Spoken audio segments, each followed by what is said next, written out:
9월 8일 손잡는 교회 아침밥상 모임에 사랑하는 여러분들을 초대합니다. 포도나무 대신 그리스도께 가지된 우리가 붙어 있어야 열매를 맺고 그 생명이 유지가 됩니다. 이 아침밥상을 통하여 말씀을 섭취하시는 여러분들이 은혜 안에 주님께 붙어 있을 수 있는 힘이 더해지기를 축복드립니다. 다같이 사도신경 하심으로 신앙 고백하시겠습니다.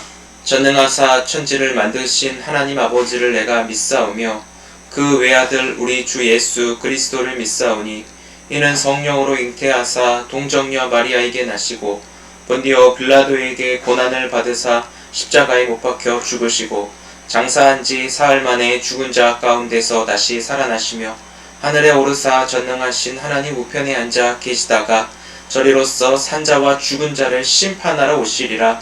성령을 믿사오며 거룩한 공예와 성도가 서로 교통하는 것과 죄를 사하여 주시는 것과 몸이 다시 사는 것과 영원히 사는 것을 믿사옵나이다.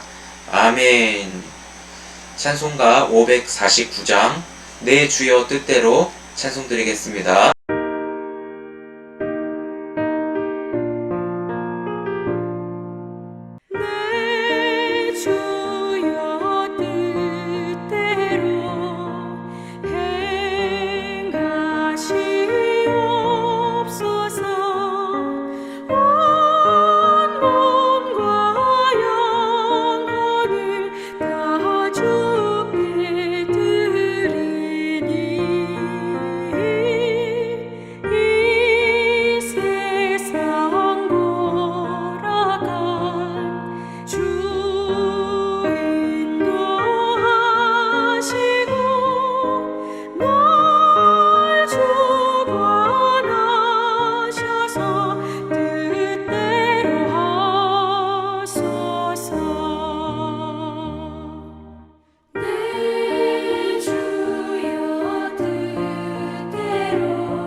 제27장.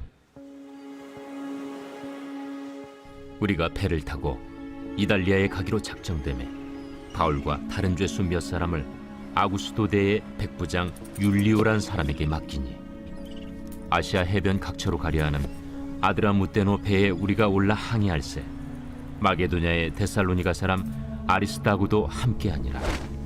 이튿날 시돈에 되니 율리오가 바울을 친절히 대하여 친구들에게 가서 대접받기를 허락하더니 또 거기서 우리가 떠나가다가 맞바람을 피하여 급으로 해안을 의지하고 항해하여 길리기아와 밤빌리아 바다를 건너 루기아의 무라시에 이르러 거기서 백부장이 이달리아로 가려 하는 알렉산드리아 배를 만나 우리를 오르게 하니 배가 더디가 여러 날 만에 간신히 니도 맞은편에 이르러 풍세가 더 허락하지 아니하므로 살몬의 앞을 지나 그레데 해안을 바람막이로 항해하여 간신히 그 연안을 지나 미항이라는 곳에 이르니 라세아시에서 가깝더라.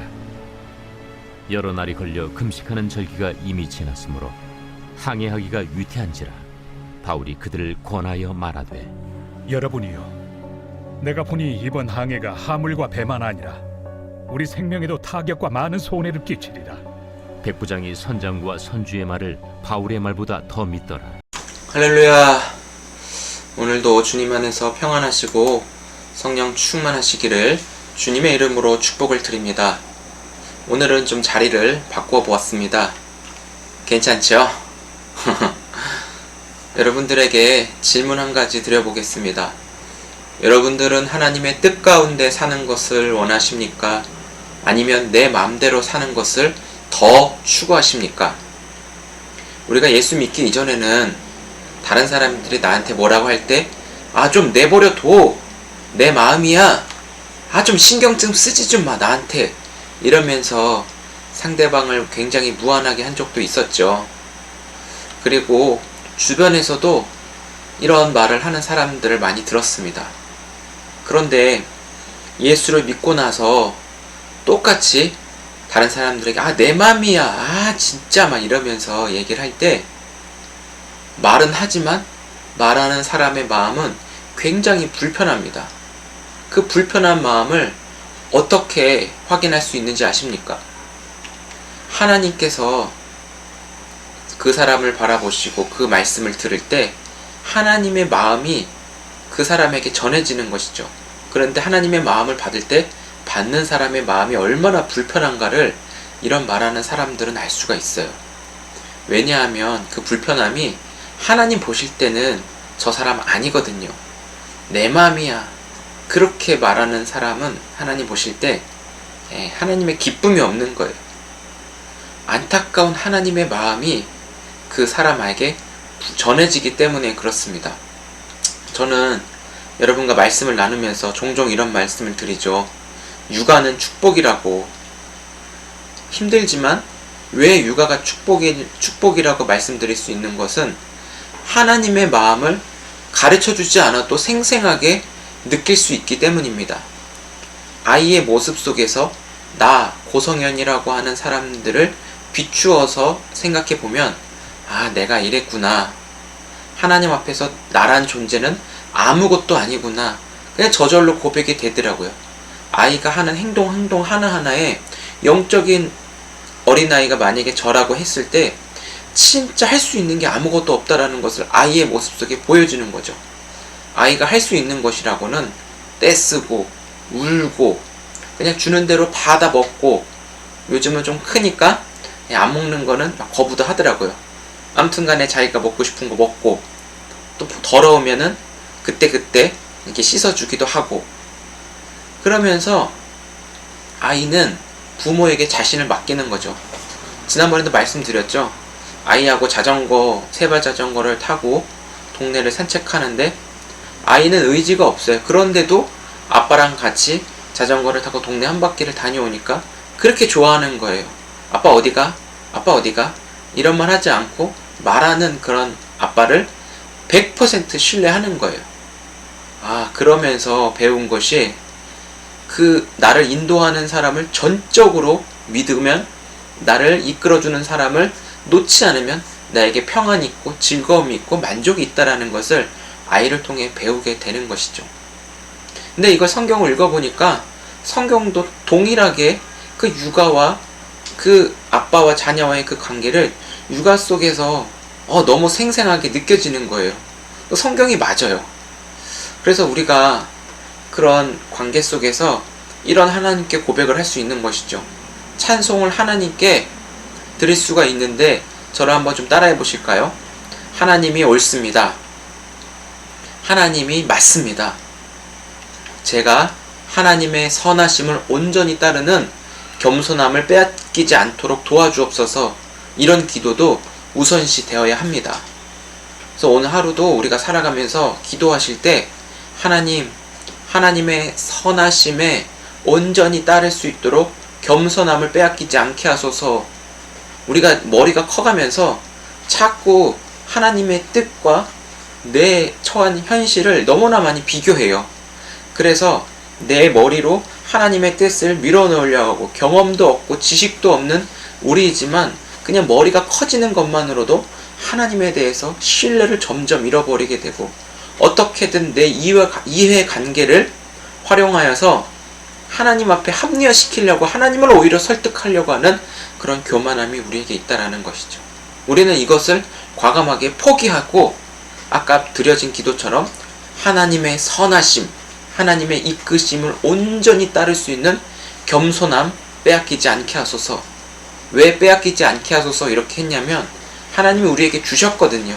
이미 다 모든 것을 주셔서 하나님을 따르도록 선한 것들을 베푸셨는데, 우리 안에 있는 것들이 하나님의 선함을 자꾸 몰아놓으려고 하고, 우리 안에 죄성이 그런 역할을 하다 보니까 하나님 앞에 붙들어 달라고 기도하는 것이죠. 그래서 이런 기도가 먼저 우선시 되어졌으면 좋겠어요. 하나님의 일하심을 우리가 볼 때, 하나님은 한 사람, 나 한 사람에게도 하나님은 관심 갖고 일해 주시지만, 또 시간과 공간을 초월해서 다양한 사람들에게 동시에 하나님은 역사하시거든요. 우리가 하나님이 어떤 분이신가를 날마다 묵상하면서 하나님께 우리가 더 시선과 믿음으로 나아갈 수 있기를 축복합니다. 오늘 사도행전 27장 말씀에 바울이 배를 타고 로마로 향하게 됩니다. 사도행전 25장 12절에 보시면, 베스도가 배석자들과 상의하고 이르되 내가 가이사에게 상소하였으니 가이사에게 갈 것이니라 하니라. 이렇게 바울은 로마 시민권을 이용하여서 로마 황제 가이사에게 나아갈 수 있었고요. 그러나 그 큰 그림 속에는 바울을 향한 하나님의 복음 전파를 담게 하신 거예요. 그 사건 속에서. 그래서 로마에 복음을 전하게 하시기 위한 하나님의 계획이 여기에 있었다라는 것이죠. 그런데 바울이 복음을 전하는데 어떤 신분으로 바울이 가게 됩니까? 바울이 죄수라고는 우리가 성경을 보면서도 말하고 싶지 않지만, 유대인들의 폭동이 결국은 바울을 죄수의 신분으로 될 수밖에 없도록 만들었습니다. 하지만 바울에게는 로마에 가서 복음을 전하고자 하는 그 하나님의 뜻을 알 수 있었기 때문에 자신의 처한 상황과 불리함, 이 모든 것을 복음으로 극복하여서 어떻게든 복음을 전할 수 있는 기회로 만들게 된 것이죠. 이것이 바로 하나님이 하시는 일입니다. 그래서 바울은 배를 타고 험난한 여정이 시작되는 현장에 몸을 담게 됩니다. 4절에는 맞바람을 피하여서 구부로 해안으로 간다 하였는데, 당시 지중해 상에서는 여름과 초가을, 그리고 서쪽과 북서쪽에서 불어오는 그런 바람이 이제 막 오는데 역풍으로 막 불거든요. 그러니까 배가 이렇게 갈 수가 없는 거예요. 그러니까 배를 우회해서 가게 되는 것이죠.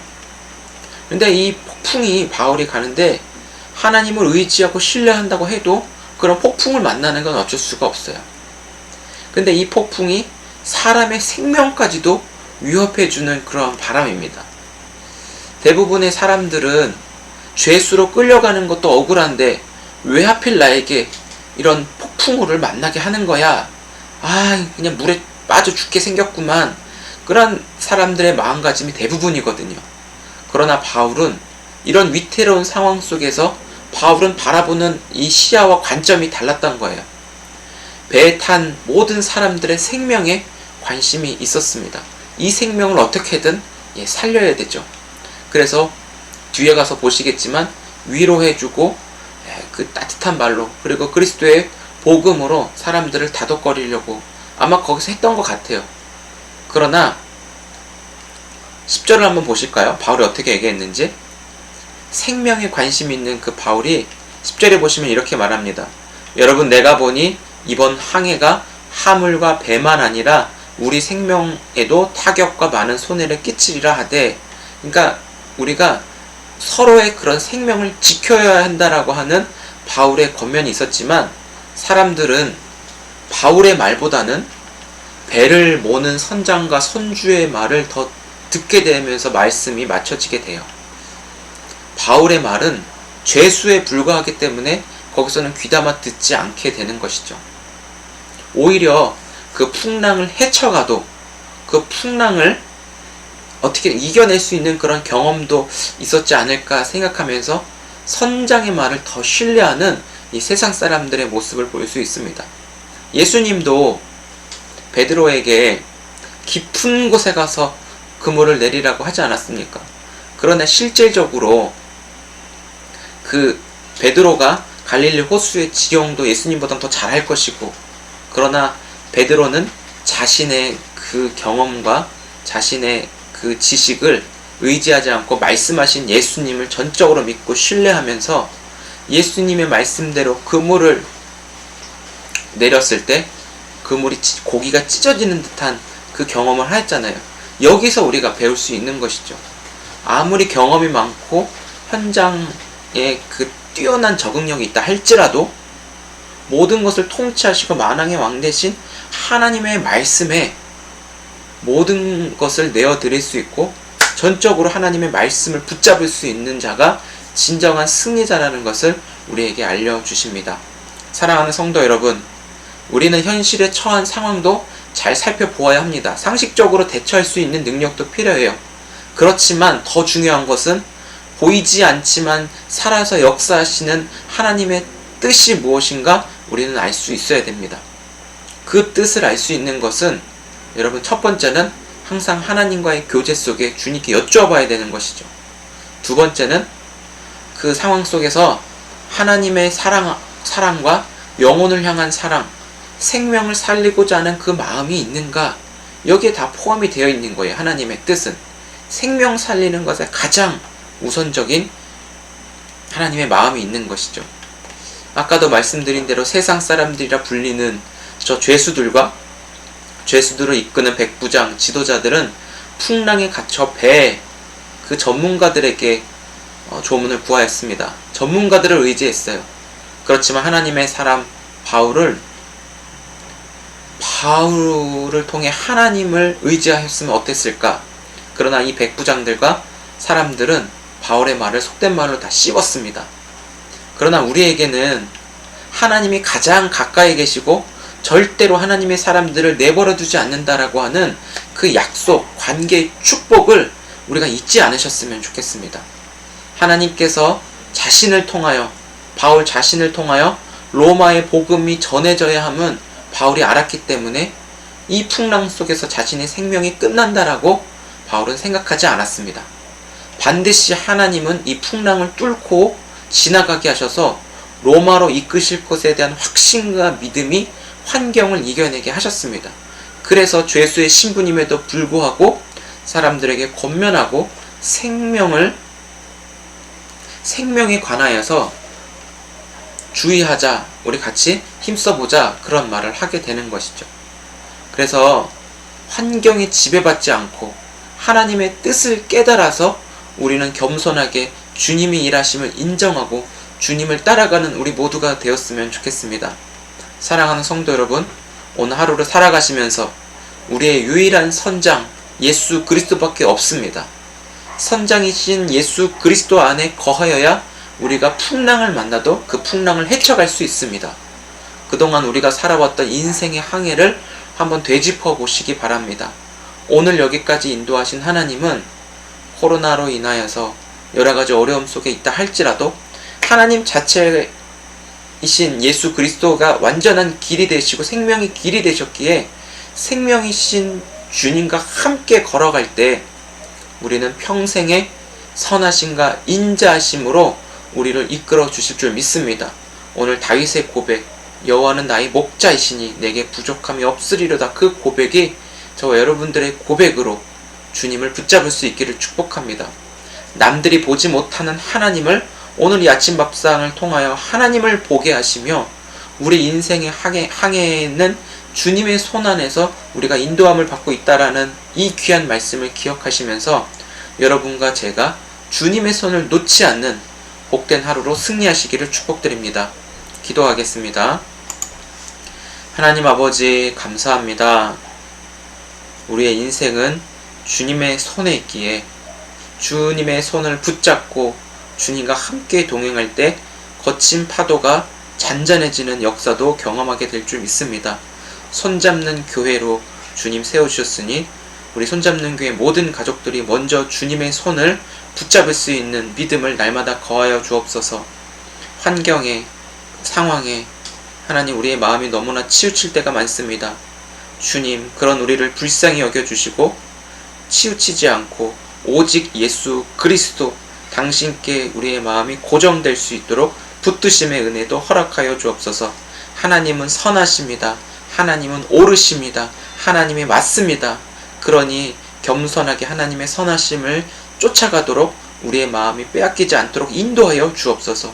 그 오늘의 기도가 오늘 우리의 삶 속에 겸손하게 하나님의 붙드심을 경험하며 하나님이 하셨습니다. 영광스러운 하나님의 일하심을 선포하며 승리의 찬송을 올려드리는 복된 하루 되도록 은혜 내려 주옵소서. 예수님의 이름으로 축복하며 기도드립니다. 아멘. 감사합니다. 주님 안에서 다시 한번 사랑하고 축복합니다. 주님의 손을 놓으면 우리는 끝나지만 주님의 손을 붙잡고 주님과 동행하면 거친 파도도 우리 눈앞에서 잠잠해지는 역사를 보게 하시는 줄 믿습니다. 내가 주님을 붙드는 것이 아니라 주님이 나를 붙잡고 가시기에 주님께 온전히 붙어있는 그런 믿음으로 승리하시기를 축복합니다. 우리 내일 아침 밥상에서 뵙겠습니다. 사랑합니다.